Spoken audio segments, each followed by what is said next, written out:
بسم اللہ الرحمن الرحیم۔ محترم ناظرین، السلام علیکم۔ آج کی ویڈیو میں ہم پیغمبر خدا حضرت موسیٰ علیہ السلام کے بارے میں بیان کریں گے۔ حضرت موسیٰ علیہ السلام حضرت یعقوب علیہ السلام کے بیٹے لاوی کی نسل میں سے تھے۔ حضرت موسیٰ علیہ السلام اور حضرت ابراہیم علیہ السلام کے درمیان 500 سال کا وقفہ بنتا ہے۔ ان کے والد کا نام عمران اور والدہ کا نام نجیب یا فاہیہ تھا، جس میں اختلاف ہے، اور ان کے بھائی حضرت ہارون علیہ السلام تھے۔ حضرت موسیٰ علیہ السلام کی پیدائش کے بعد جب ان کی والدہ نے انہیں صندوق میں بند کر کے دریا کے حوالے کر دیا تو وہ تیرتا ہوا فرعون کے محل کے پاس جا پہنچا۔ فرعون نے اس صندوق کو پانی اور درخت کے درمیان پایا تھا، اسی وجہ سے ان کا نام موسیٰ رکھا گیا، کیونکہ قبطی زبان میں پانی کو مو اور شجر کو سا کہتے ہیں۔ رسول خدا صلی اللہ علیہ وآلہ وسلم سے منقول ہے کہ حق تعالی نے 4 پیغمبروں کو شمشیر اور جہاد کے لیے منتخب کیا: حضرت ابراہیم، حضرت داؤد، حضرت موسیٰ علیہ السلام اور حضرت محمد صلی اللہ علیہ وآلہ وسلم۔ اسی طرح خاندانوں میں سے 4 خاندانوں کو منتخب کیا، جیسا کہ قرآن میں ارشاد ہوتا ہے کہ خدا نے آدم و نوح اور آل ابراہیم علیہ السلام اور آل عمران علیہ السلام کو تمام عالم پر برگزیدہ کیا۔ حضرت یعقوب علیہ السلام اور ان کے 12 بیٹے، جن کو بنی اسرائیل کہا جاتا ہے، حضرت یوسف علیہ السلام کی خواہش پر مصر آ گئے اور وہیں آباد ہو گئے۔ رفتہ رفتہ ان کی تعداد بڑھتی گئی اور وہ ایک بہت بڑا قبیلہ بن گئے۔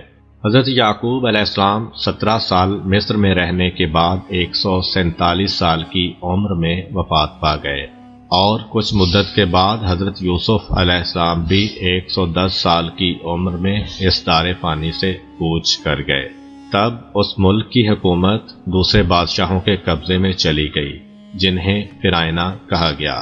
فرعونہ جمع ہے فرعون کی۔ واضح رہے کہ فرعون ایک خاص شخص کا نام نہیں ہے، بلکہ مصر کے ہر بادشاہ کو فرعون کہا جاتا تھا۔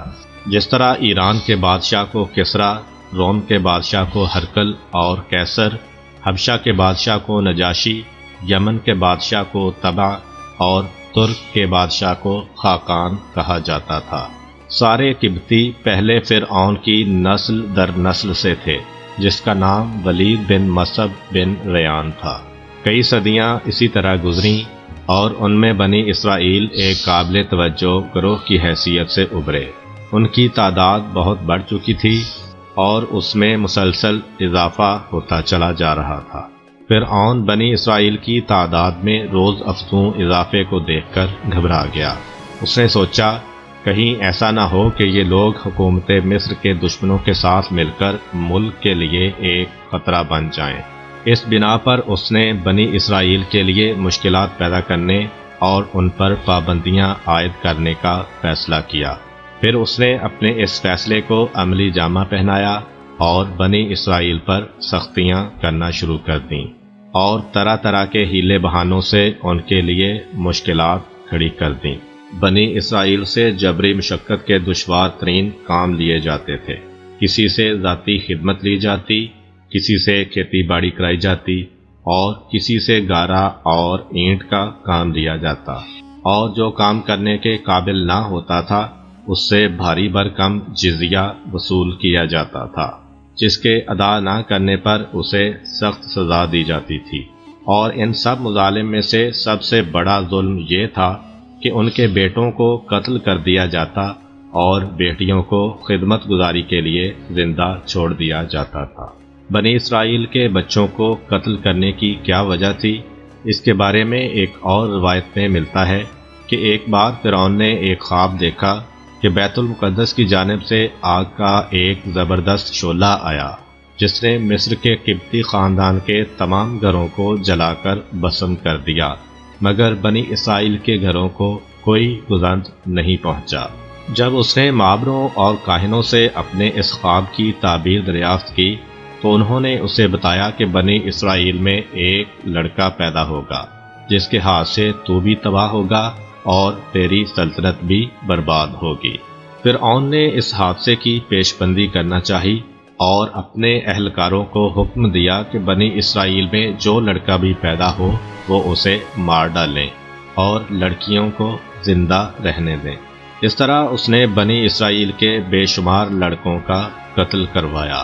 اس کا خیال تھا کہ اس طرح وہ تقدیر خداوندی کے آگے بند باندھ دے گا اور حکم الہی کو جاری نہیں ہونے دے گا۔ تاہم پروردگار عالم کو یہی منظور تھا کہ حضرت موسیٰ علیہ السلام ایسے ہی خطرناک ماحول میں پیدا ہوں اور ان کے ہاتھوں فرعون کی سلطنت نیست و نابود ہو کر رہے۔ حضرت موسیٰ علیہ السلام کی والدہ گھر میں بیٹھی تھیں کہ ان کو درد ذا شروع ہو گیا۔ تب دایا کو بلایا گیا اور حضرت موسیٰ علیہ السلام دنیا میں تشریف لائے، لیکن ان کی ولادت کو پوشیدہ رکھا گیا تاکہ ایسا نہ ہو کہ یہ خبر فرعون اور اس کے اہلکاروں تک پہنچ جائے اور موسیٰ علیہ السلام کی زندگی خطرے میں پڑ جائے۔ چند دن اسی طرح گزر گئے جن میں فرعون کے جاسوس بنی اسرائیل کے گھروں کی تلاشی لیتے رہے اور جو لڑکا بھی انہیں ملا اسے قتل کر دیا گیا۔ ظاہر ہے کہ ان حالات میں حضرت موسیٰ علیہ السلام کی حفاظت کرنا بڑا مشکل کام تھا۔ اس موقع پر خدا نے ان کی والدہ کو یہ ترکیب سمجھائی کہ وہ حضرت موسیٰ علیہ السلام کو ایک صندوق میں رکھیں، اس پر تارکول لگائیں اور اسے دریائے نیل میں ڈال دیں تاکہ خدا کا فرمان جاری ہو۔ چنانچہ حضرت موسیٰ علیہ السلام کی والدہ نے ایک صندوق تیار کروایا، اپنے پیارے بیٹے کو اس میں لٹایا اور بڑی حسرت کے ساتھ نیل کی لہروں کے سپرد کر دیا۔ پھر یہ چھوٹی سی کشتی نیل کے پانی پر تیرنے لگی اور ہر دوسری جگہ کو چھوڑتی ہوئی فرعون کے محل کے پاس آ پہنچی۔ تب شاہی ملازموں نے اسے دریا سے نکال لیا اور فرعون کے پاس لے گئے۔ حضرت موسیٰ علیہ السلام کی بہن دور سے اس پر نظریں جمائے ہوئے تھیں کہ دیکھیں اس صندوق اور بچے پر کیا گزرتی ہے۔ جب انہوں نے دیکھا کہ صندوق فرعون کے محل میں پہنچا دیا گیا ہے تو وہ بے حد پریشان ہوئیں، لیکن خدائے تعالیٰ کی لامحدود رحمت نے حضرت موسیٰ علیہ السلام پر اپنا سایہ ڈالا اور اس کی مہربانی سے وہ ہر طرح کی تکلیف سے محفوظ رہے۔ جب بچے کو فرعون کے پاس لایا گیا تو اس نے سوچا کہ کہیں ایسا نہ ہو کہ یہی وہ بچہ ہو جو اس کی سلطنت کے لیے خطرہ بن جائے۔ چنانچہ اس نے اس بچے کو مارنے کا حکم دے دیا۔ جب فرعون نے بچے کو مار ڈالنے کا حکم دیا تو اس کی بیوی نے آگے بڑھ کر کہا، اس خوبصورت لڑکے کو قتل نہ کرو، ہم اسے اپنا بیٹا بنا لیتے ہیں، ممکن ہے کہ آگے چل کر یہ ہمارے لیے مفید ثابت ہو۔ چنانچہ اپنی بیوی کے اصرار پر فرعون بچے کو قتل کرنے سے باز آ گیا، لیکن ان کے لیے ایک پریشانی یہ بنی کہ بچے کا رونا بند نہیں ہو رہا تھا۔ اس پہ بہت سی عورتوں کو اسے دودھ پلانے کے لیے لایا گیا، لیکن اس نے کسی کا دودھ نہ پیا۔ تب موسیٰ علیہ السلام کی بہن جو سب کچھ دیکھتی چلی آ رہی تھیں وہ وہاں پہنچیں اور کہنے لگیں، کیا تم لوگ یہ چاہتے ہو کہ میں تمہیں ایک ایسے گھر کا پتہ بتاؤں جس کے رہنے والے تمہارے بچے کو پالیں پوسیں اور اس کے ساتھ بہترین سلوک کریں؟ یہ کہہ کر وہ اپنی والدہ کو دربار میں لے آئیں۔ بچہ ہمک کر ماں کی گود میں آیا اور آرام سے دودھ پینے لگا۔ یوں خدا کا وعدہ پورا ہوا اور حضرت موسیٰ علیہ السلام اپنی والدہ کے پاس پہنچ گئے۔ جب حضرت موسیٰ علیہ السلام کی شیر خارگی کا زمانہ ختم ہو گیا تو ان کی والدہ انہیں فرعون کے محل میں چھوڑ آئیں، جہاں فرعون کے خدمتگار ہر وقت ان کی خدمت کے لیے کمر بستہ رہتے تھے۔ اس طرح انہوں نے اپنے لڑکپن کا زمانہ فرعون کے محل میں بڑے آرام سے گزارا۔ جب وہ جوانی کو پہنچے تو خدائے تعالیٰ نے انہیں علم و حکمت سے نوازا اور نبوت کے منصب پر فائز کیا۔ خدائے تعالیٰ کے احسانات کو مد نظر رکھتے ہوئے موسیٰ علیہ السلام نے مظلوموں اور بے کسوں کی مدد اور حمایت کرنے کا عزم کیا۔ انہوں نے طے کر لیا کہ وہ ہر دکھی دل کا دکھ دور کریں گے اور ہر حاجت مند کی حاجت پوری کریں گے۔ وہ بنی اسرائیل جو حضرت موسیٰ علیہ السلام کے قبیلہ والے تھے اس وقت فرعون کے ظلم و ستم کے چنگل میں گرفتار تھے اور ان سب کی نگاہیں حضرت موسیٰ علیہ السلام پر جمی ہوئی تھیں۔ ایک دن جب حضرت موسیٰ علیہ السلام فرعون کے محل کو جا رہے تھے، انہوں نے عین راستے میں دیکھا کہ دو شخص آپس میں لڑ رہے ہیں۔ ان میں سے ایک فرعون کی قوم کا آدمی تھا اور دوسرے کا تعلق بنی اسرائیل سے تھا۔ اس اسرائیلی نے حضرت موسیٰ علیہ السلام کو مدد کے لیے پکارا تو وہ اس کی حمایت میں آگے بڑھے اور فرعونی کے سر پر ایک مکہ جڑ دیا۔ اتفاق کی بات کہ مکہ لگتے ہی فرعونی زمین پر گر گیا اور اس کی روح قبض عنصری سے پرواز کر گئی۔ دوسرے دن جب حضرت موسیٰ علیہ السلام اسی راستے سے گزر رہے تھے تو انہوں نے دیکھا کہ وہی اسرائیلی ایک اور فرعونی سے دست و گریبان ہے۔ جب اس نے حضرت موسیٰ علیہ السلام کو دیکھا تو کل کی طرح آج بھی ان سے مدد طلب کی۔ تب حضرت موسیٰ علیہ السلام نے کہا، معلوم ہوتا ہے کہ تم ایک سرکش اور جھگڑالو آدمی ہو۔ تاہم وہ اس کی مدد کے لیے آگے بڑھے، لیکن وہ اسرائیلی یہ سمجھا کہ موسیٰ علیہ السلام خود اسے پیٹنے کا ارادہ رکھتے ہیں۔ چنانچہ وہ کہنے لگا، اے موسیٰ علیہ السلام، کیا تم مجھے بھی ویسے ہی قتل کر دینا چاہتے ہو جیسے کل تم نے ایک اور آدمی کو قتل کیا تھا؟ اس جملے نے حضرت موسیٰ علیہ السلام کی جان خطرے میں ڈال دی اور لوگوں کو پتہ چل گیا کہ اس فرعونی کا قاتل کون ہے۔ چنانچہ مقتول کے ورثاء کو جو قاتل کو تلاش کر رہے تھے وہ حضرت موسیٰ علیہ السلام کو گرفتار کرانے اور سزا دلانے پر آمادہ ہو گئے۔ تاہم اس موقع پر بھی اللہ کی رحمت موسیٰ علیہ السلام کے شامل حال ہوئی اور فرعون کا خزانچی جو ایک مومن تھا لیکن اپنے ایمان کو پوشیدہ رکھے ہوئے تھا، وہ فوراً حضرت موسیٰ علیہ السلام کے پاس پہنچا اور کہنے لگا، اے موسیٰ علیہ السلام، یہ قوم آپ کو قتل کرنے کے درپے ہے، اس لیے میں آپ کو مشورہ دیتا ہوں کہ جتنی جلد ہو سکے اس شہر سے نکل جائیں اور فرعونیوں کے ہاتھ سے اپنی جان بچا لیں۔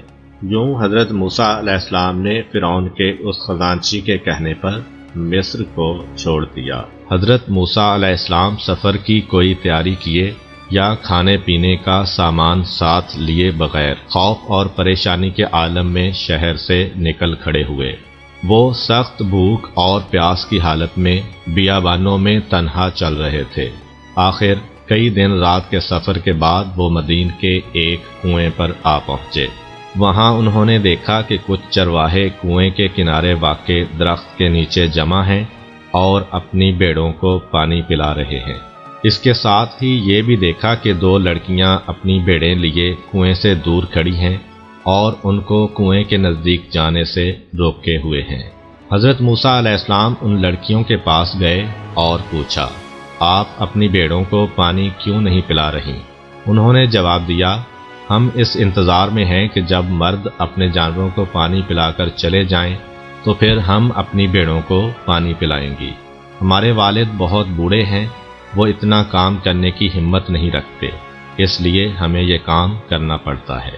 حضرت موسیٰ علیہ السلام کنویں کے کنارے پہنچے، ڈول پکڑا اور ان لڑکیوں کی بھیڑوں کو پانی پلایا اور پھر درخت کے سائے میں بیٹھ گئے۔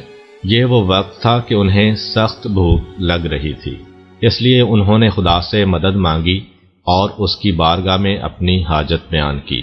ابھی لڑکیوں کو گئے ہوئے تھوڑی دیر ہی گزری تھی کہ ان میں سے ایک واپس آئی اور کہنے لگی، میرے والد نے آپ کو اس لیے بلایا ہے کہ آپ نے ہمارے لیے پانی پلانے کی جو تکلیف اٹھائی ہے آپ کو اس کا معاوضہ دیں۔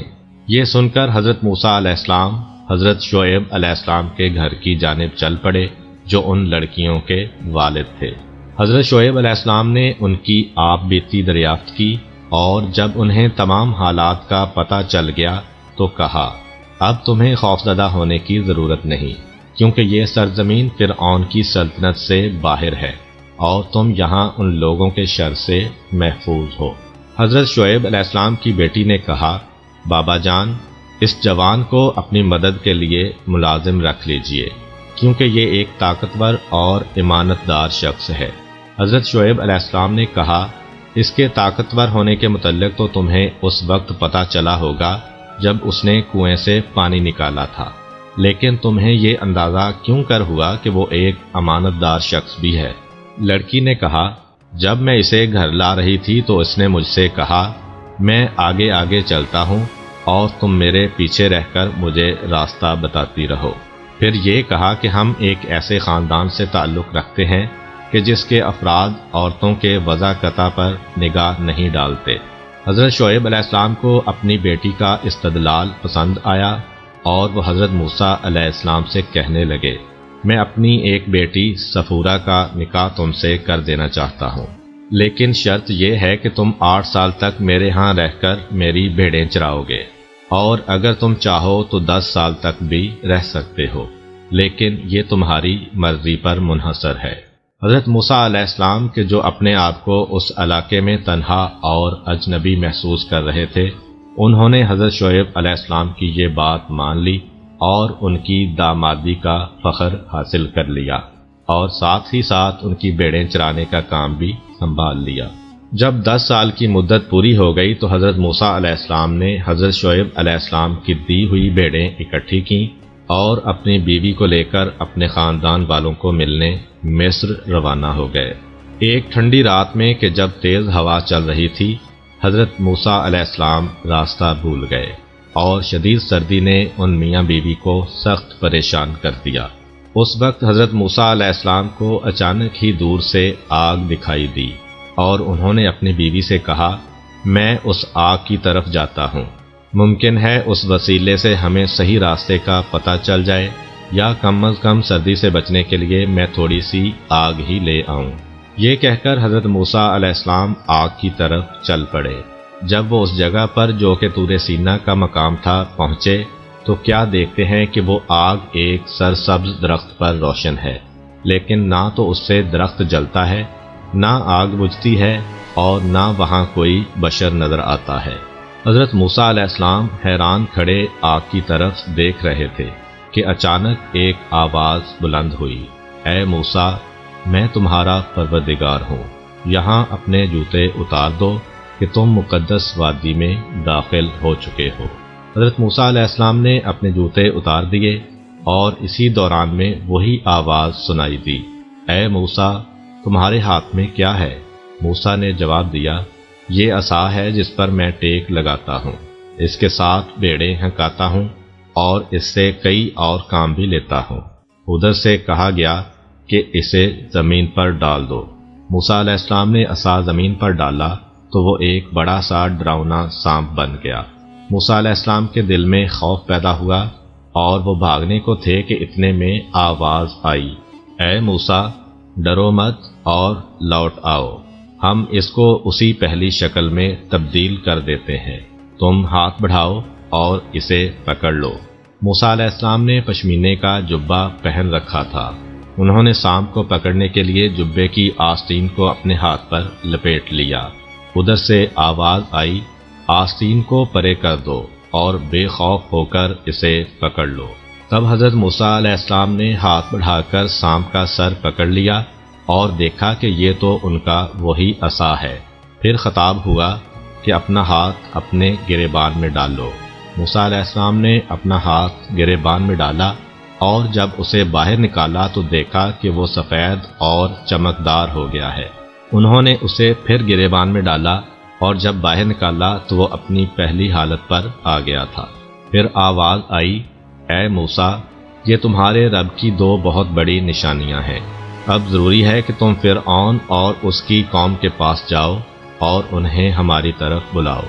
حضرت موسیٰ علیہ السلام نے عرض کیا، اے پروردگار، میں نے فرعون کی قوم کے ایک آدمی کو مار ڈالا تھا، اس لیے ڈرتا ہوں کہ کہیں وہ مجھے قتل نہ کر دیں۔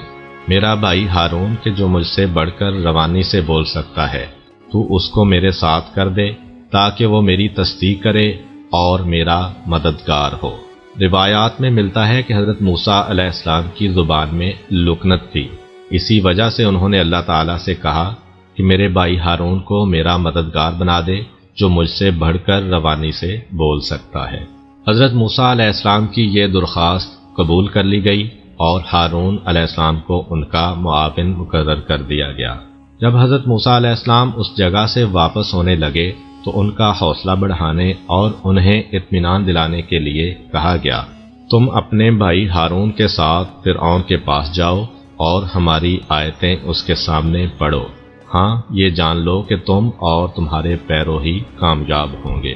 ملک مدین چھوڑنے کے بعد جب حضرت موسیٰ علیہ السلام دوبارہ مصر پہنچے تو سب سے پہلے اپنی والدہ، بھائی اور بہن سے ملنے گئے۔ انہوں نے اپنے بھائی ہارون علیہ السلام کو خدا کا پیغام پہنچایا اور پروردگار عالم کی طرف سے جو کام ان کے سپرد کیا گیا تھا انہیں اس سے مطلع کیا۔ پھر دونوں بھائی فرعون کے دربار میں جانے کے لیے تیار ہو گئے، لیکن حضرت موسیٰ علیہ السلام کی والدہ ان کی اس ماموریت کے باعث بے حد خوفزدہ تھیں، کیونکہ فرعون جیسے ظالم کے آگے کلمہ حق بلند کرنا کوئی آسان کام نہ تھا۔ وہ چاہتی تھیں کہ ان کے بیٹے اس کام سے باز رہیں، تاہم ان کے لیے اللہ کے حکم پر عمل کرنا اپنے بیٹوں کی زندگی سے زیادہ افضل تھا۔ لہٰذا وہ فرعون کے دربار میں گئے اور جس حقیقت کو بیان کرنے کے لیے انہیں مامور کیا گیا تھا وہ اس کے کانوں تک پہنچا دی۔ حضرت موسیٰ علیہ السلام نے کہا، میں دونوں جہاں کے پروردگار کا بھیجا ہوا ہوں، لہٰذا مناسب یہی ہے کہ میں سچی بات کے علاوہ کچھ نہ کہوں۔ میں خدا تعالی کی طرف سے واضح دلیل کے ساتھ تمہاری رہنمائی کے لیے آیا ہوں، بس اب تم بنی اسرائیل کو تمام پابندیوں سے آزاد کرو اور انہیں میرے ساتھ جانے دو۔ فرعون نے انہیں حقارت کی نگاہ سے دیکھا اور کہا، تمہارا خدا کون ہے؟ حضرت موسیٰ علیہ السلام نے جواب دیا، ہمارا پروردگار وہ ہے جس نے اپنی مخلوق کو اچھی سے اچھی صورت کے ساتھ پیدا کیا اور ان کو اس زندگی کے مقاصد کی ہدایت فرمائی۔ فرعون نے کہا، جب تم ابھی بچے ہی تھے تو کیا ہم نے تمہاری پرورش نہیں کی، تمہارے آرام کے وسائل فراہم نہیں کیے، اور پھر کئی سال تک تم ہمارے گھر میں نہیں رہے؟ تو اب یہ دعویٰ جو تم کر رہے ہو اس کی کیا حیثیت ہے؟ حضرت موسیٰ علیہ السلام نے جواب دیا، اچھا اب تم یہ احسان جتا رہے ہو کہ تم نے اپنے گھر میں میری پرورش کی تھی، حالانکہ اس کی وجہ بھی تمہارا وہ ظلم اور سخت گیری تھی جو تم بنی اسرائیل پر کرتے چلے آ رہے ہو۔ اگر ایسا نہ ہوتا تو میری ماں اس بات پر مجبور نہ ہوتی کہ مجھے دریائے نیل میں پھینک دے اور رنج و حسرت کے ساتھ میری جدائی برداشت کرے۔ فرعون نے کہا، یہی نہیں بلکہ وہ تمام احسانات کے جو ہم نے تم پر کیے، ان کے باوجود تم نے ہمارے ایک آدمی کو قتل کیا اور اس جرم کے بعد یہاں سے فرار ہو گئے۔ حضرت موسیٰ علیہ السلام نے جواب دیا، اس دن یہ واقعہ اچانک پیش آ گیا تھا، تاہم خدا نے مجھے اپنے خاص احسان و کرم کا مورد ٹھہرایا اور مجھے عہدہ نبوت سے سرفراز فرمایا۔ فرعون نے کہا، اگر تم میرے علاوہ کسی اور کو اپنا خدا ٹھہراؤ گے تو میں تمہیں قید کر دوں گا۔ چونکہ فرعون اور حضرت موسیٰ علیہ السلام کے درمیان یہ گفتگو عام لوگوں کے سامنے ہوئی تھی، لہٰذا اس سے فرعون کے رعب اور دبدبے میں بہت حد تک کمی آ گئی۔ تب اس نے اپنے کچھ کارندوں کو شہر کے گلی کوچوں میں بھیجا تاکہ وہ لوگوں کو اس غلط فہمی میں مبتلا کریں کہ فرعون ضروری تیاری کر کے موسیٰ علیہ السلام کے خدا سے لڑنے آسمان پر جا رہا ہے۔ علاوہ ازیں حامان کو یہ حکم دیا کہ وہ ایک بہت بلند عمارت تعمیر کرے تاکہ فرعون اس کو استعمال کرتے ہوئے حضرت موسیٰ علیہ السلام کے خدا سے لڑنے جائے۔ چنانچہ لوگوں کو اس غلط فہمی میں مبتلا کرنے کا حربہ کسی حد تک مؤثر ثابت ہوا اور ان کے دلوں میں فرعون کے خدا ہونے کا یقین قائم رہا۔ ممکن ہے کہ فرعون خود بھی اپنی ان احمقانہ باتوں پر یقین رکھتا ہو، یا شاید وہ اس حد تک نادان نہ تھا اور اس نے محض لوگوں کو بیوقوف بنانے کے لیے ہی یہ بکھیڑا ڈالا تھا۔ فرعون نے حضرت موسیٰ علیہ السلام سے مقابلہ کرنے اور انہیں نیچا دکھانے کے لیے دھمکیاں دینا شروع کیں اور کہا، اگر تم اپنے ان دعووں سے دستبردار نہیں ہوگے اور میرے علاوہ کسی اور کو خدا مانو گے تو میں تمہیں قید خانے میں ڈال دوں گا۔ حضرت موسیٰ علیہ السلام نے کہا، اگرچہ میرے پاس اپنی حقانیت کے بارے میں واضح دلیل موجود ہو پھر بھی۔ فرعون نے کہا، تمہاری دلیل کیا ہے؟ حضرت موسیٰ علیہ السلام نے اپنا عصا زمین پر ڈال دیا اور وہ ایک بڑا اژدہا بن گیا۔ فرعون اسے دیکھ کر بھونچکا رہ گیا اور کہنے لگا، کیا تمہارے پاس کوئی اور معجزہ بھی ہے؟ حضرت موسیٰ علیہ السلام نے اپنا ہاتھ گریبان میں ڈالا اور پھر باہر نکالا تو ان کی ہتھیلی سے چمکیلی اور چندھیا دینے والی روشنی پھوٹ رہی تھی۔ اب فرعون کے لیے کچھ کہنے کی گنجائش باقی نہ رہی۔ اگر وہ قلب سلیم کا مالک ہوتا تو ان معجزوں اور خدائی نشانیوں کے آگے سر تسلیم خم کر دیتا اور سرکشی اور بغاوت سے باز آ جاتا، لیکن اقتدار کا نشہ اس کے دل اور روح پر اس قدر چھایا ہوا تھا کہ اب بھی اسے اپنی کامیابی کی امید تھی۔ اس نے حضرت موسیٰ علیہ السلام پر جادوگری اور شعبدہ بازی کی تہمت لگائی اور لوگوں سے کہا، موسیٰ اور ہارون دونوں بھائی بہت بڑے جادوگر ہیں، جو چاہتے ہیں کہ اپنے جادو کے زور سے تمہیں اس ملک سے نکال دیں۔ اب تم ہی بتاؤ کہ ہمیں ان کے ساتھ کیا سلوک کرنا چاہیے۔ پھر ان کے درباریوں اور حمایتیوں نے کہا، آپ انہیں اپنے پاس روکے رکھیں اور مختلف شہروں میں اپنے کارندے بھیج دیں تاکہ وہ ماہر شعبدہ بازوں اور جادوگروں کو آپ کے پاس لے آئیں اور وہ حضرت موسیٰ علیہ السلام کا مقابلہ کریں۔ ان کی یہ تجویز فرعون کو بڑی پسند آئی اور اس نے حکم دیا کہ شعبدہ بازوں اور جادوگروں کو حاضر کیا جائے۔ چند ہی دنوں میں بہت سے جادوگر اور شعبدہ باز دربار میں حاضر ہو گئے اور انہوں نے حضرت موسیٰ علیہ السلام کا مقابلہ کرنے پر آمادگی کا اظہار کر دیا۔ پھر اس مقابلے کے لیے ایک دن مقرر کر دیا گیا اور اس کا انتظام ایک ایسی جگہ پر کیا گیا جہاں ہزاروں تماشائیوں کے بیٹھنے کی گنجائش تھی۔ مقابلے کا دن آیا اور ان شعبدہ بازوں نے اپنا جادو دکھانا شروع کیا۔ انہوں نے میدان میں چند ایسی رسیاں پھینکی کہ جن میں پارا بھرا ہوا تھا۔ جب ان پر دھوپ پڑی تو پارا پھیلنے کی وجہ سے وہ حرکت کرنے لگیں۔ وہ لوگوں کو یوں دکھائی دیتی تھیں جیسے کہ بڑے بڑے اور خطرناک سانپ چل رہے ہیں۔ شعبدہ بازوں کو اپنی کامیابی کا اتنا یقین تھا کہ وہ بے اختیار کہنے لگے، فرعون کی عزت کی قسم کہ کامیابی اور فتح ہماری ہے۔ جب جادوگروں نے اپنے جادو اور شعبدہ بازی کے بہترین کرتب دکھا کر لوگوں کو حیرت میں ڈال رکھا تھا، اس وقت حضرت موسیٰ علیہ السلام نے اپنا عصا زمین پر پھینکا تو اس نے ایک بہت بڑے اژدہا کی شکل اختیار کر لی۔ اس کے ساتھ ہی اس اژدہے نے جادوگروں کے بنائے ہوئے تمام سانپوں کو نگل لیا اور اس میدان میں ان کی رسیوں کا نام و نشان بھی باقی نہ رہا۔ جب شعبدہ بازوں نے یہ دیکھا کہ ان کے عمل کا حضرت موسیٰ علیہ السلام کے عمل سے کوئی مقابلہ ہی نہیں ہے، نیز یہ کہ وہ جادو کے فن میں ماہر تھے اور سمجھ گئے کہ حضرت موسیٰ علیہ السلام کا عصا خدا کی جانب سے ایک معجزہ ہے اور انسان کا اس میں کوئی دخل نہیں ہے، لہٰذا وہ سب کے سب سجدے میں گر گئے اور کہنے لگے، ہم تو حضرت موسیٰ علیہ السلام اور ہارون علیہ السلام کے خدا پر ایمان لے آئے ہیں۔ فرعون نے کہا، کیا تم میری اجازت سے قبل ہی ایمان لے آئے ہو؟ بے شک وہ تمہارا استاد اور سردار ہے جس نے تمہیں جادو سکھایا ہے۔ میں ابھی ابھی تمہیں اس عمل کی سزا دوں گا، تمہارے ہاتھ پاؤں مخالف سمتوں سے کاٹ ڈالوں گا اور تمہیں سولی پر لٹکا دوں گا۔ انہوں نے جواب دیا، اس میں ہمارا کوئی نقصان نہیں، کیونکہ ہم خدا کی طرف لوٹ جائیں گے اور ہمیں امید ہے کہ وہ ہمارے گناہ بخش دے گا اور ہم پر رحمت فرمائے گا۔ فرعون نے شعبدہ بازوں کے معاملے میں بھی شکست فاش کھائی اور لوگوں کے عقائد میں ایک عجیب عدم استحکام پیدا ہو گیا۔ جب اس نے دیکھا کہ وہ حضرت موسیٰ علیہ السلام کے مقابلے میں ہار گیا ہے تو اس نے اپنے درباریوں کے مشورے سے حضرت موسیٰ علیہ السلام کو قتل کرا دینے کا فیصلہ کیا، لیکن اس سبب سے کہ ہر دور میں حق کے کچھ نہ کچھ حامی اور مددگار ضرور ہوتے ہیں۔ فرعون کی قوم کا ایک آدمی کہ جو اپنے ایمان کو پوشیدہ رکھے ہوئے تھا، وہ حضرت موسیٰ علیہ السلام کا دفاع کرنے کے لیے اٹھ کھڑا ہوا۔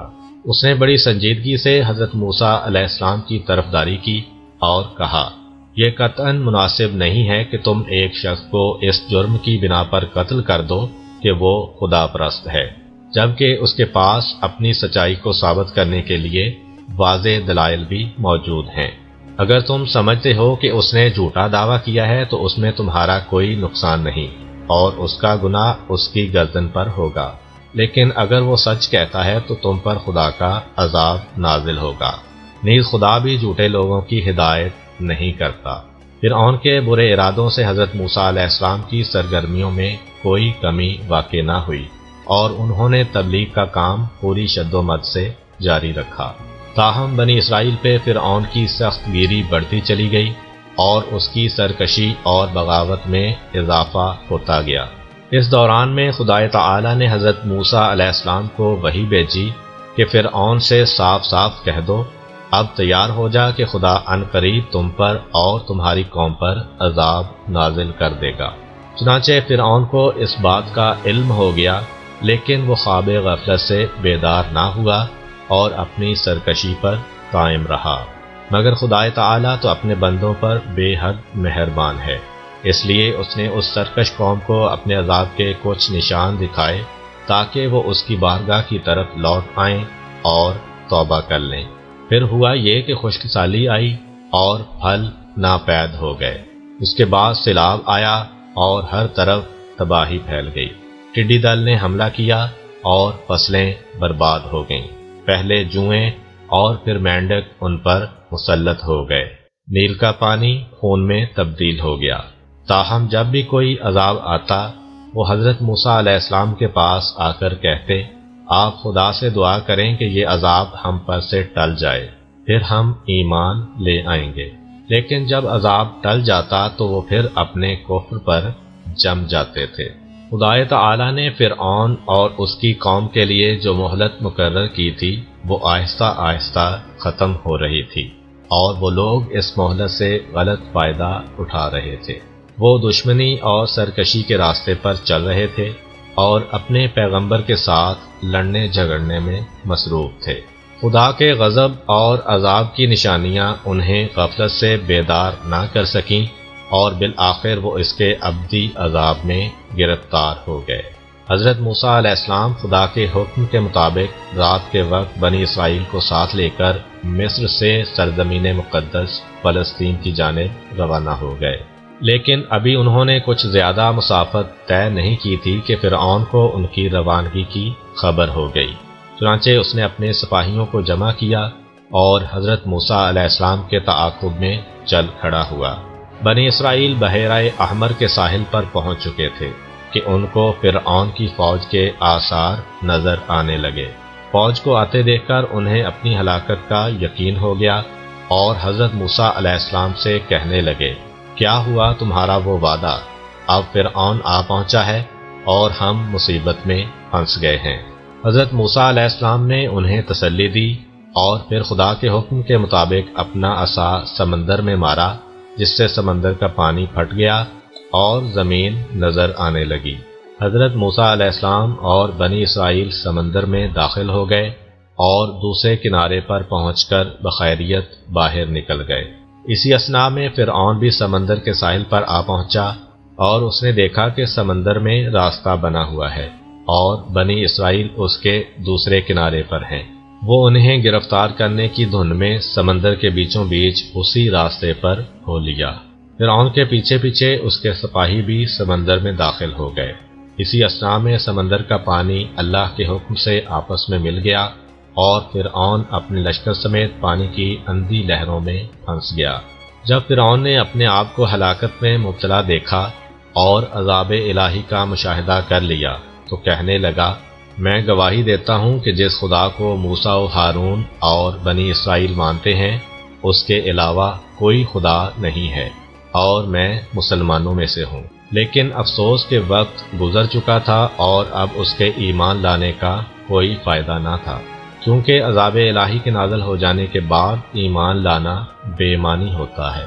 علاوہ ازیں یہ احتمال بھی ہے کہ فرعون حقیقتاً ایمان نہیں لایا تھا، بلکہ وہ چاہتا تھا کہ یہ جملہ ادا کر کے اپنے آپ کو بچا لے اور بعد میں کفر اور سرکشی اختیار کر لے، جیسا کہ پہلے بھی ایسا ہی ہوتا رہا تھا کہ جب کبھی عذاب نازل ہوتا تو فرعونی لوگ حضرت موسیٰ علیہ السلام سے کہتے ہم ایمان لے آئے کہ ہمیں اس عذاب سے رہائی مل جائے، لیکن جب عذاب ٹل جاتا تو وہ اپنے کفر پر دوبارہ جم جاتے۔ بہرحال فرعون اور اس کے لشکر کی زندگی کی بساط لپیٹ دی گئی اور ان سرکش لوگوں نے سمندر کی گہرائیوں میں جانیں دے دیں۔ خدا نے باغی فرعون کا بے جان جسم اسی وقت سمندر کی لہروں کے ذریعے ساحل پر پھینک دیا۔ تاکہ بنی اسرائیل اسے دیکھیں اور عبرت حاصل کریں۔ فرعون کو سمندر میں غرق کرنے کے بعد جب اللہ تعالیٰ نے اس کی لاش کو سمندر سے باہر پھینک دیا تو بنی اسرائیل بڑی مسرت کے ساتھ فرعون کے بے جان جسم کے پاس سے گزرے، تو انہوں نے دل و جان سے خدا کا شکر ادا کیا کہ اس نے انہیں فرعون کے شر سے رہائی بخشی اور اس سرکش انسان کو اس کی نافرمانی پر سخت سزا دی۔ جب بنی اسرائیل اور حضرت موسیٰ علیہ السلام مصر سے کچھ فاصلہ طے کر چکے تو ایسے لوگوں کے پاس پہنچے جو بتوں کی پرستش کرتے تھے۔ چونکہ بنی اسرائیلیوں نے اپنی زندگی مصر جیسے بت پرست ملک میں گزاری تھی اور وہ بتوں اور بت پرستی کے عادی ہو چکے تھے، اس لیے وہاں بت پرستی کا منظر دیکھ کر ان کے دلوں میں بھی بت پرستی کی خواہش جاگ اٹھی۔ تب انہوں نے حضرت موسیٰ علیہ السلام سے کہا کہ جس طرح ان لوگوں نے معبود بنا رکھے ہیں، اسی طرح آپ بھی ہمارے لیے ایک معبود یعنی ایک بت کا تعین کر دیں کہ جسے ہم پوجا کریں۔ بڑی حیرت کا مقام ہے کہ بنی اسرائیل خدائے بزرگ و برتر اور اس کی نشانیوں کو اتنا قریب سے دیکھنے کے بعد اتنی جلدی بلا بیٹھے۔ کیا وہ فرعونیوں کے چنگل میں بدترین عذاب میں مبتلا نہ تھے؟ اور کیا خدا نے انہیں اس عذاب سے نجات نہیں دی؟ کیا انہوں نے یہ نہیں دیکھا کہ فرعونیوں کا کتنا عبرتناک انجام ہوا اور خدا نے ان پر کس طرح عذاب نازل کیا؟ یہ سب کچھ انہوں نے دیکھا تو ضرور، لیکن بھول گئے، اور پھر ایسی احمقانہ درخواست لے کر حضرت موسیٰ علیہ السلام کے پاس آئے۔ حضرت موسیٰ علیہ السلام نے انہیں لعنت ملامت کی اور کہا، تم کتنے نادان اور بے عقل لوگ ہو! کیا تم اس خدا سے روگردانی کرنا چاہتے ہو جس نے تم پر اپنے احسان کیے ہیں، اور اس پروردگار کو بھول گئے ہو جس نے تمہیں ذلت اور بدبختی کے گڑھے سے نکال کر خوش بختی کی منزل تک پہنچایا ہے؟ یہی تو سب سے بڑی نادانی ہے کہ کوئی شخص توانا اور بزرگ خدا کو تو چھوڑ دے اور بے جان چیزوں کے سامنے سر جھکائے اور عبودیت کا اظہار کرے۔ جس زمانے میں بنی اسرائیل مصر میں رہ رہے تھے اور فرعون کا ان پر پورا تسلط تھا، تب حضرت موسیٰ علیہ السلام نے ان سے وعدہ کیا تھا کہ خدا جب فرعون کو ہلاک کر دے گا اور تمہیں سرداری اور بلند رتبہ عطا کرے گا تو میں خدا کی طرف سے ایک کتاب لاؤں گا جو تم لوگوں کی رہنمائی کرے گی۔ جب فرعون ڈوب مرا تو حضرت موسیٰ علیہ السلام خدا سے اس کتاب کے طلبگار ہوئے۔ تب خدا کی طرف سے وحی آئی کہ تم اپنے پروردگار سے ملاقات کے لیے کوہ طور پر آؤ، 30 راتیں وہاں گزارو اور پھر اپنے آسمانی قانون کی کتاب حاصل کر لو۔ حضرت موسیٰ علیہ السلام نے اپنے بھائی حضرت ہارون علیہ السلام کو اپنا جانشین مقرر کیا اور قوم سے رخصت ہو کر پروردگار سے ملاقات کے مقام پر پہنچے۔ وہاں بعض مصلحتوں کی بنا پر خدا کی طرف سے مقررہ مدت میں 10 راتیں بڑھا دی گئیں اور حضرت موسیٰ علیہ السلام 40 راتیں قوم کے درمیان سے غائب رہے۔ اس دوران میں سامری جادوگر نے وقت کو غنیمت جانا، بنی اسرائیل سے سونا لے کر جمع کیا، اسے پگھلایا اور ایک بچڑے کا مجسمہ تیار کیا۔ اس نے لوگوں کو اس طلائی بچڑے کی پرستش کرنے کی دعوت دی اور کہا، یہ تمہارا اور موسیٰ کا خدا ہے، آؤ اور اسے سجدہ کرو۔ حضرت ہارون علیہ السلام نے بنی اسرائیل کو بہت سمجھایا لیکن بے سود۔ انہوں نے بچڑے کو اپنا خدا قرار دیا اور اس کے آگے سجدے میں گر گئے۔ جب حضرت موسیٰ علیہ السلام کے لیے کوہ طور پر قیام کی مدت ختم ہوئی تو خدا نے انہیں تورات کی تختیاں عنایت کیں، نیز انہیں بنی اسرائیل کے انحراف اور بچڑے کی پرستش کرنے کے بارے میں بھی اطلاع دی۔ جب حضرت موسیٰ علیہ السلام کوہ طور سے لوٹ کر بنی اسرائیل کی طرف آئے تو انہوں نے دور ہی سے خاصا شور سنا۔ یہ ان لوگوں کی آوازیں تھیں جو بچڑے کے ارد گرد عبادت کر رہے تھے۔ جب حضرت موسیٰ علیہ السلام ان کے پاس پہنچے تو بے حد غضبناک ہوئے۔ آپ علیہ السلام نے قوم کی حالت زار دیکھی تو ان پر لعنت ملامت کی اور انہیں توبہ کرنے کا حکم دیا۔ اور اس دور میں شرک جو ظلم عظیم ہے کی توبہ یہ تھی کہ مجرم کو قتل کیا جاتا تھا، جس طرح کہ ہماری شریعت مقدسہ میں بھی بعض گناہ جس طرح کے قتل عمد کی سزا قتل مقرر ہے۔ اب اس قتل کرنے کا طریقہ کیا تھا؟ اس سلسلہ میں 2 قسم کی روایتیں ملتی ہیں۔ ایک یہ کہ گسالہ پرستوں کو حکم دیا گیا کہ اپنی آنکھوں پر پٹیاں باندھ لیں اور شمشیر بکف ہو کر ایک دوسرے کو قتل کریں۔ چنانچہ اس طرح ہزارہ لوگ تہہ تیغ ہو گئے۔ ابھی کچھ لوگ زندہ تھے کہ خدائے تواب نے ان کی توبہ قبول کر لی اور ان کو معاف کر دیا۔ اس طرح جو قتل ہو گئے وہ شہید اور جو بچ گئے وہ تائب قرار پائے۔ اور دوسری روایت یہ کہ جن 12,000 افراد نے جناب ہارون علیہ السلام کی اطاعت کی تھی اور بچڑے کی پوجا کرنے کے جرم کا ارتکاب نہیں کیا تھا، ان کو حکم دیا گیا کہ شمشیر بکف ہو کر گسالہ پرستی کرنے والوں کو قتل کریں۔ چنانچہ جب انہوں نے کم و بیش 10,000 افراد کو قتل کیا تب خدا نے ان کی توبہ قبول کر لی۔ شرک کرنے والوں کو ان کے شرک کی سزا دینے کے بعد حضرت موسیٰ علیہ السلام نے اپنی قوم کو تورات قبول کرنے اور اس کے احکامات پر عمل پیرا ہونے کا حکم دیا، تو انہوں نے اسے قبول کرنے سے ہی انکار کر دیا کیونکہ اس میں سخت احکام تھے۔ اس پر اللہ تعالیٰ نے جبرائیل علیہ السلام کو حکم دیا۔ جبرائیل علیہ السلام نے ان کے لشکر کی مقدار کے برابر پہاڑ کو اکھاڑا جو 1 فرسخ لمبا اور 1 فرسخ چوڑا تھا۔ پھر بنی اسرائیل کے سروں پر صائبان کی طرح آدمی کے قد کے برابر اوپر رکھا اور فرمایا، تورات قبول کرو ورنہ میں اس پہاڑ کو تمہارے اوپر چھوڑ دوں گا۔ جب بنی اسرائیل نے دیکھا کہ اب فرار کا کوئی راستہ نہیں ہے تو انہوں نے تورات کو قبول کیا اور سجدہ میں گر گئے اور سجدہ کی حالت میں پہاڑ کو بھی دیکھ رہے تھے۔ پس نصف پیشانی کا سجدہ یہود میں سنت بن گیا۔ وہ نصف پیشانی پر سجدہ کرتے ہیں اور کہتے ہیں کہ اسی سجدہ کی وجہ سے ہمارا عذاب دور ہوا تھا۔ اس کے بعد حضرت موسیٰ علیہ السلام اپنے بھائی ہارون علیہ السلام سے مخاطب ہوئے اور کہا، تم نے بنی اسرائیل کو کیوں گمراہ ہونے دیا؟ کیوں انہیں منع نہ کیا اور شریر لوگوں کے خلاف جنگ کیوں نہ کی تاکہ فتنہ دب جاتا اور لوگ محفوظ رہتے؟ ہارون علیہ السلام نے انتہائی دکھ اور افسوس کے ساتھ کہا، بھائی جان، آپ مجھے نہ پکڑیں اور مجھ پر غضبناک نہ ہوں۔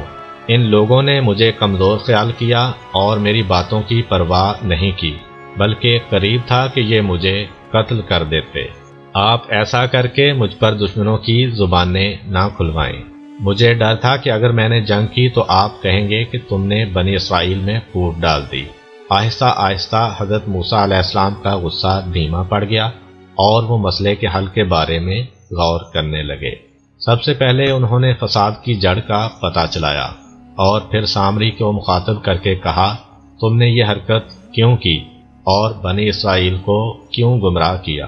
اس نے جواب دیا، میں نے وہ چیز دیکھی جو دوسرے لوگ نہیں دیکھ پائے۔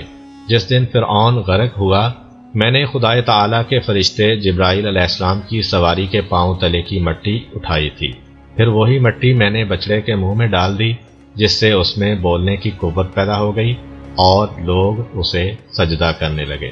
اب حضرت موسیٰ علیہ السلام بنی اسرائیل کی طرف متوجہ ہوئے اور فرمایا، اے لوگو، کیا خدائے تعالیٰ نے تم سے وعدہ نہیں کیا تھا کہ اگر تم اپنے ایمان میں ثابت قدم رہو گے تو بھلائی اور خوش نصیبی سے بہرہ مند ہوگے؟ تم نے میرے ساتھ کیے گئے عہد و پیمان سے سرتابی کیوں کی؟ کیا تم چاہتے تھے کہ تم پر خدا کا عذاب نازل ہو جائے؟ انہوں نے جواب دیا، ہم نے اپنی مرضی سے آپ کی حکم عدولی نہیں کی۔ اگر سامری ہمیں گمراہ نہ کر دیتا تو ہم خدا کی راہ میں ثابت قدم رہتے، لیکن اس نے ہمارے ہی سونے کے زیورات سے یہ بچڑا تیار کیا اور ہمیں بہکا دیا۔ چنانچہ انہوں نے اپنے کیے پر ندامت اور پشیمانی کا اظہار کیا۔ خدا تعالیٰ سے معافی مانگتے ہوئے کہا، اگر خدا ہم پر رحم نہ کرے اور ہمیں نہ بخشے تو ہم نقصان اٹھانے والوں میں سے ہو جائیں گے۔ حضرت موسیٰ علیہ السلام نے فرمایا، تم نے بچڑے کی پرستش کر کے اپنے آپ پر ظلم کیا ہے، اب خدا کی بارگاہ میں جا کر اس سے مغفرت طلب کرو۔ سامری جادوگر کہ جو اس عظیم فتنے کو وجود میں لایا تھا، خدا نے اس کو ایسے عذاب میں گرفتار کیا کہ نہ وہ لوگوں سے مل سکتا تھا اور نہ ان کی محفلوں میں شریک ہو سکتا تھا، کیونکہ اسے لوگوں سے مل کر کوفت ہوتی تھی۔ اس لیے وہ مجبور تھا کہ وحشی جانوروں کی طرح جنگلوں میں رہا کرے۔ اس کے علاوہ اس کے لیے آخرت میں بھی دردناک عذاب مہیا فرمایا۔ حضرت موسیٰ علیہ السلام نے طلائی بچڑے کو آگ میں ڈال دیا اور اس کی راکھ سمندر میں پھینک دی۔ یوں انہوں نے اس جرم اور گناہ کے آثار تک مٹا دیے۔ جناب موسیٰ علیہ السلام نے ان لوگوں کو بشارت دی کہ تم لوگ اپنے آباء و اجداد کی سرزمین کنعان یعنی فلسطین واپس جاؤ گے، اور وہاں خدا تمہیں بڑا اقتدار اور وقار عطا فرمائے گا۔ یہ بشارت سن کے تو لوگ بہت خوش ہوئے، مگر جب اس اقتدار کے حاصل کرنے کی منزل قریب آئی، یعنی جب فرعون اور اس کے ساتھی غرق ہوئے اور بنی اسرائیل کو ان کے مظالم سے نجات ملی، تو جناب موسیٰ علیہ السلام نے ان سے کہا کہ کنعان چلو اور اس پر قابض قوم عمالقہ سے مقابلہ کرو، اور ہرگز کسی قسم کی کمزوری نہ دکھاؤ اور دشمن کو پیٹ نہ دکھاؤ، آخری فتح تمہاری ہوگی، کیونکہ خدا نے یہ زمین تمہارے لیے لکھ دی ہے۔ پس جب جہاد کا وقت آیا تو ان لوگوں نے بزدلی کا مظاہرہ کیا، جس کی تصویر کشی قرآن نے کی ہے، اور جس چیز نے ان لوگوں کی بزدلی میں اضافہ کیا اور جلتی پر تیل چھڑکا، وہ یہ تھی کہ بعض روایات کے مطابق حضرت موسیٰ علیہ السلام نے فلسطین کی تازہ صورتحال معلوم کرنے کے لیے 12 آدمی روانہ کیے تھے۔ انہوں نے کچھ عرصہ وہاں قیام کیا اور قابض قوم کے حالات و واقعات کا جائزہ لیا، اور جب واپس آئے تو باوجود یہ کہ جناب موسیٰ علیہ السلام نے ان سے فرمایا اپنے چشم دید واقعات میں سے کوئی ایسا واقعہ بیان نہ کرنا جس سے قوم کا حوصلہ پست ہو، مگر ان 12 اشخاص میں سے 10 نے تو حکم عدولی کرتے ہوئے برملا بنی اسرائیل کے سامنے اس قوم کی قوت اور طاقت، قد کاٹ اور ان قلعوں کے مضبوطی کے واقعات کچھ اس انداز سے بیان کیے کہ ان لوگوں کے چھکے چھوٹ گئے، اور بالآخر بڑی جرأت و جسارت کے ساتھ جناب موسیٰ علیہ السلام سے کہہ دیا کہ ہم ایسی قوم سے نہیں لڑ سکتے، اور شام کی سرسبز زمین، ٹھنڈے اور میٹھے پانی کے چشموں اور وہاں کے لہلہاتے ہوئے باغات پر قبضہ کرنے اور ان سے لطف اندوز ہونے کے ذوق شوق میں اپنی زندگیوں سے ہاتھ نہیں دھو سکتے، اور اپنی بیویوں کو بیوہ اور بچوں کو یتیم نہیں بنا سکتے۔ ہم تو بس مصر جائیں گے۔ بہرحال ان 12 افراد میں سے صرف 2 شخص ایسے تھے جنہوں نے حضرت موسیٰ علیہ السلام کے حکم کی پابندی کرتے ہوئے لب کشائی نہیں کی تھی، اور بنی اسرائیل کو عمالقہ کے اپنے چشم دید حالات نہیں بتائے تھے۔ وہ اس موقع پر آگے بڑھے اور بنی اسرائیل کو سمجھانے اور ان کی ہمت بڑھانے کی بڑی کوشش کی، مگر وہ بے فائدہ رہی۔ قرآن نے ان 2 اشخاص کا نام نہیں بتایا، مگر مفسرین نے ان کا نام یوشع بن نون اور کالب بن یوحنا لکھا ہے۔ بہرحال انہوں نے حتی الامکان قوم کو سمجھایا بجھایا کہ نہ ڈرو اور قدم بڑھاؤ، شہر بیت المقدس کے دروازہ تک پہنچ جاؤ اور دشمن پر حملہ کرو۔ نصرت الہی اس طرح تمہارے شامل حال ہوگی کہ دشمن بھاگ جائے گا، تم غالب آ جاؤ گے اور کامیاب و کامران ہو کر شہر میں داخل ہو جاؤ گے۔ مگر ان بزدلوں نے جب اپنے نبی کی بات نہیں سنی اور نہ مانی تھی تو ان کی بات کیا مانتے، اس لیے بڑا اکھڑا ہوا اور بھونڈے انداز میں جواب دیا کہ جب لڑنا نہیں ہے، صرف دروازہ شہر تک جانا ہے تو پھر ہمیں وہاں جانے کی کیا ضرورت، بس آپ جائیں اور آپ کا پروردگار، اور دونوں جا کر لڑو، ہم تو یہیں بیٹھے ہوئے ہیں۔ بنی اسرائیل کے اس گستاخانہ جواب سے دل برداشتہ ہو کر حضرت موسیٰ علیہ السلام نے بارگاہ رب العزت میں عرض کیا، پروردگار، میں اپنی ذات اور بھائی کے سوا اور کسی پر اختیار نہیں رکھتا، پس تو ہی ہمارے اور اس نافرمان قوم کے درمیان فیصلہ کر دے۔ اس سے معلوم ہوتا ہے کہ امتحان کے وقت حضرت موسیٰ علیہ السلام کے سب ساتھی ساتھ چھوڑ گئے تھے، سوائے حضرت ہارون، حضرت یوشع اور حضرت کالب کے۔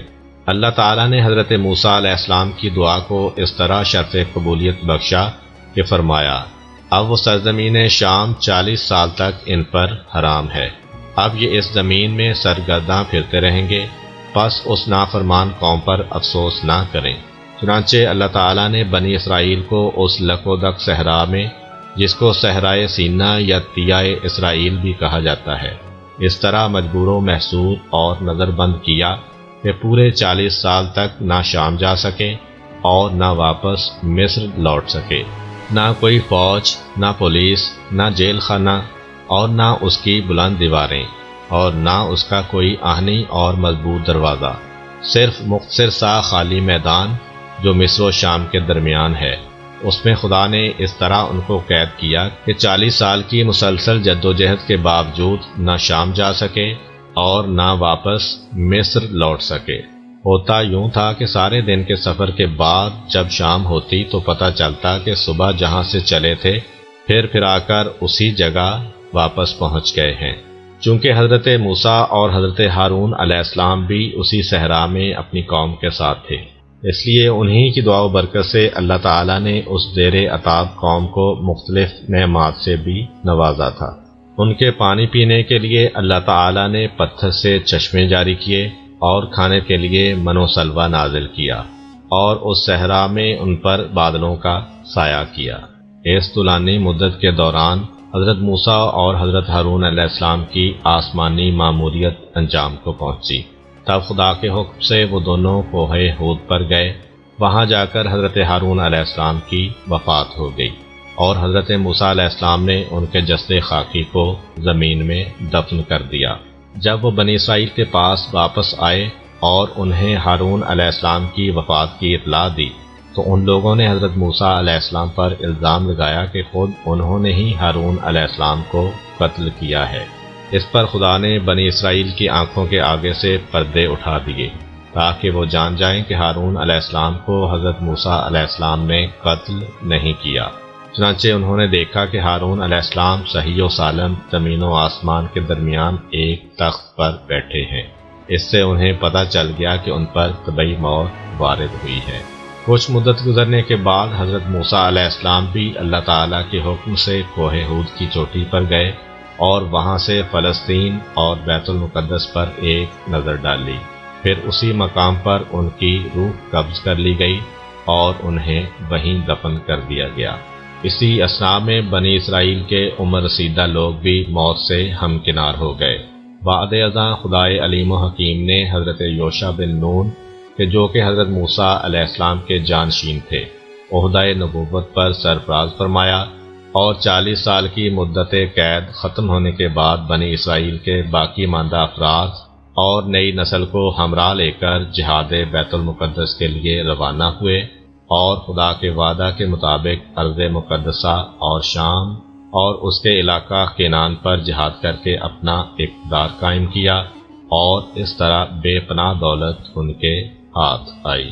مولانا ابوالکلام لکھتے ہیں کہ جب کوئی قوم عرصہ تک غلامی کی حالت میں رہتی ہے تو اس میں بلند مقاصد کے لیے جد و جہد کرنے کی استعداد باقی نہیں رہتی، وہ غلامی کا امن پسند کرنے لگتی ہے۔ یہی حال بنی اسرائیل کا تھا۔ اس پر حکم ہوا کہ تم 40 سال تک صحرائے سینا میں پڑے رہو۔ اس میں مصلحت یہ تھی کہ 40 سال کے اندر پچھلی نسل ختم ہو جائے جسے مصر کی غلامانہ زندگی نے نکمہ کر دیا تھا، اور ایک اور نئی نسل پیدا ہو جائے جس نے بیاباں کی آزادانہ آب و ہوا میں نشو و نما پائی ہو۔ چنانچہ 40 سال کے بعد ایک نئی نسل ظہور میں آ گئی، اور وہ نسل حضرت یوشع بن نون کی قیادت میں آگے بڑھی اور موجودہ سرزمین پر قابض ہو گئی۔ امید کرتا ہوں کہ آپ کو آج کی ویڈیو اچھی لگی ہوگی۔ اگر آپ کو ہماری ویڈیو اچھی لگی ہے تو ویڈیو کو لائک کریں، اور اس طرح کی مزید ویڈیوز دیکھنے کے لیے ہمارا چینل سبسکرائب کر لیں۔ ملتے ہیں نیکسٹ ویڈیو میں، اجازت دیجیے، اللہ حافظ۔